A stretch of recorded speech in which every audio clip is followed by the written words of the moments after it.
Okay, this lecture is fluoride part 5, fluoride in the spine. We're going to talk about the effect it has on the spine. So first of all, just a little bit of basic anatomy of the spine. This is the lumbar spine.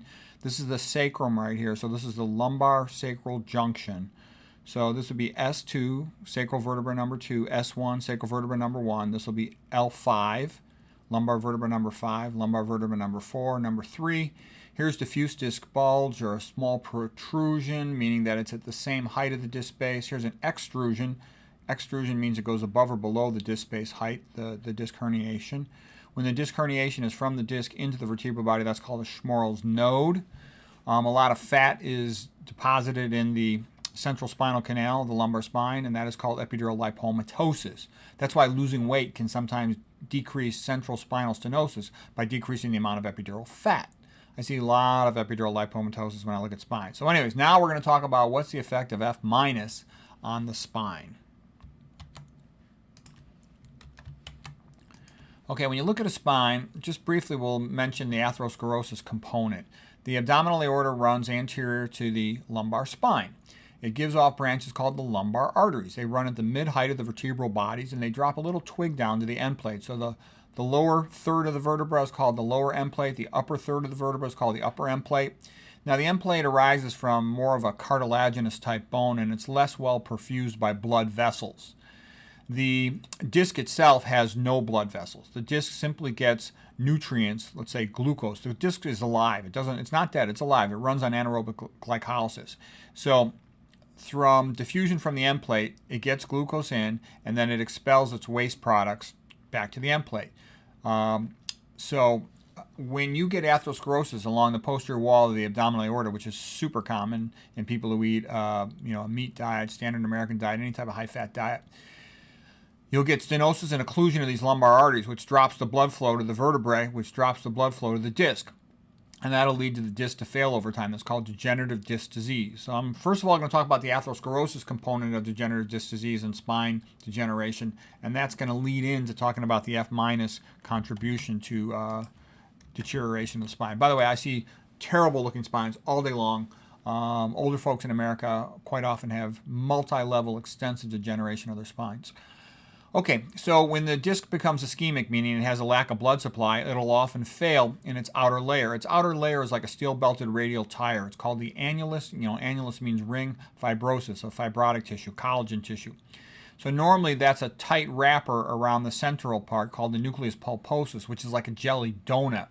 When you get a tear in the annulus fibrosis, the nucleus pulposus can herniate outward through the tear, and that's a disc herniation. Annular tears are nowadays called fissures.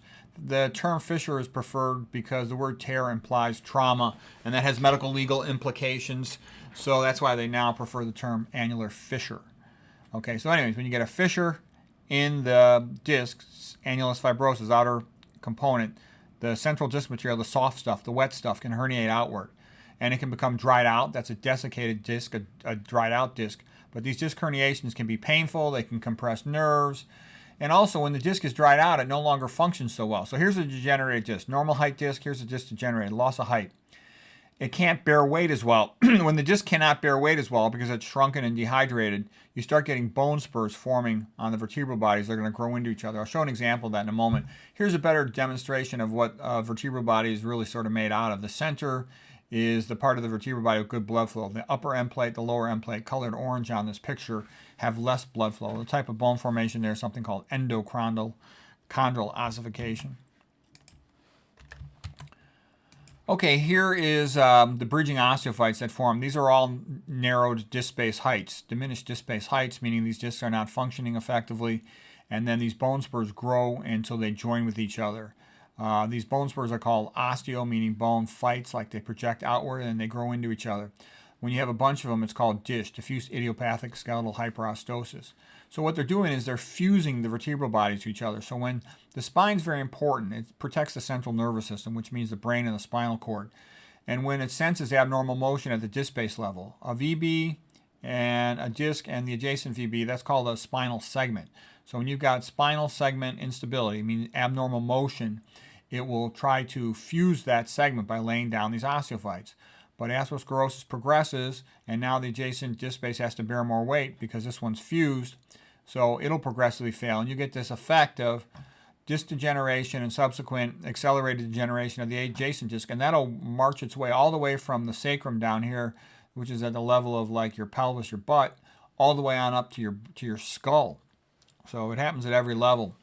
There had been papers in the past suggesting that, atherosclerosis of the abdominal aorta was associated with disc-based degeneration, but I'm the person who figured out it's not just lumbar spine disc degeneration. It's degeneration of the entire spine, including the disc that works its way through the entire thoracic spine, the entire cervical spine.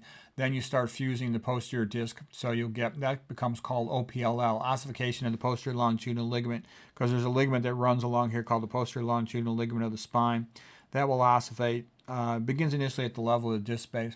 In addition, you get calcification of the disc. So these are two bodies, vertebral bodies. So that's called interbody. Inter means between, body means vertebral body. So interbody fusion. This will all calcify. I see these spines all day long, every day. I'll show you more detailed pictures coming up here. So this is what I meant by it'll progress all the way down from the bottom of the lumbar spine, lumbosacral junction, all the way up through the lumbar spine, all the way up through the thoracic spine, up into the cervical spine of the neck, and all the way up into the skull. Interbody fusion is when the disc calcifies and the two vertebrae become fused to each other. Here's what I meant by OPLL, ossification of the posterior longitudinal ligament, beginning along the disc, but then it can extend to the adjacent posterior longitudinal ligament. Tends to be more severe in the cervical spine, this OPLL, but I see it all the time in the lumbar spine as well. These are the atherosclerotic calcifications on the back wall of the aorta, which of course is primarily increased by atherosclerosis, but it's also increased by F-.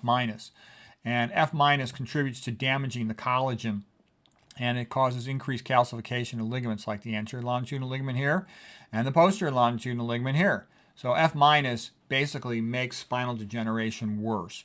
It's very similar in its effect to ischemic degenerative disc disease, and very similar in its effect to DISH, diffuse idiopathic skeletal hyperostosis, these bridging osteophytes extending all the way up and down the spine. So bottom line, F- is bad for the spine. Okay, DISH is super common. I see it all day long, every day. It's associated with diabetes, with coronary artery disease, with hypertension, with increased risk of stroke. They've dug up graveyards in Europe, for construction purposes, and they found out the ones where all the peasants were buried, there was hardly any DISH, okay, because the peasants were eating turnips. But where the aristocrats were buried, they had a lot more money. They were eating more meat and drinking more beer, and they're more prone to obesity and all these westernized, modern westernized type diseases. So having more obesity, diabetes, hypertension, they also had a lot more DISH.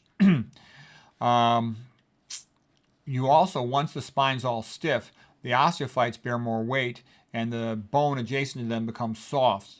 And so it's the worst of both worlds. Plus, they don't exercise because their spine is stiff and uncomfortable, so their muscles atrophy because they're not exercising. And they'll sometimes fall over and get very severe fractures from minor trauma. Those are called chalk stick fractures. I got another drawing here. I'll show it. I'll point it out what happens on the drawing. I think if I have another one. Oh, maybe that last one was it. But you could. Anyways, here is F- causing DISH-like effects with these bridging osteophytes. So this is a plain film X-ray. You can see bridging osteophyte between these two vertebral bodies. Bridging osteophyte between these two vertebral bodies. Sort of a small one, formed fruste, mild beginning of a bridging osteophyte here. And this is all from the F- effect on the spine, according to the author of this paper. And they talk about the reversibility of skeletal fluorosis. Cryolite is a chemical used in industry, which is a combination of F- and aluminum. You talk about F- in the blood binding to calcium, and it can have an effect to lower blood calcium. When blood calcium levels are lowered, a hormone is released called the parathyroid hormone, and that'll cause increased bone resorption. So it's resorbing bone from the medullary space, the center of the vertebral body, but simultaneously causing calcification of the ligament, anterior longitudinal ligament here, which we also call DISH, diffuse idiopathic skeletal hyperostosis. All of this is bad. You don't want any of this stuff.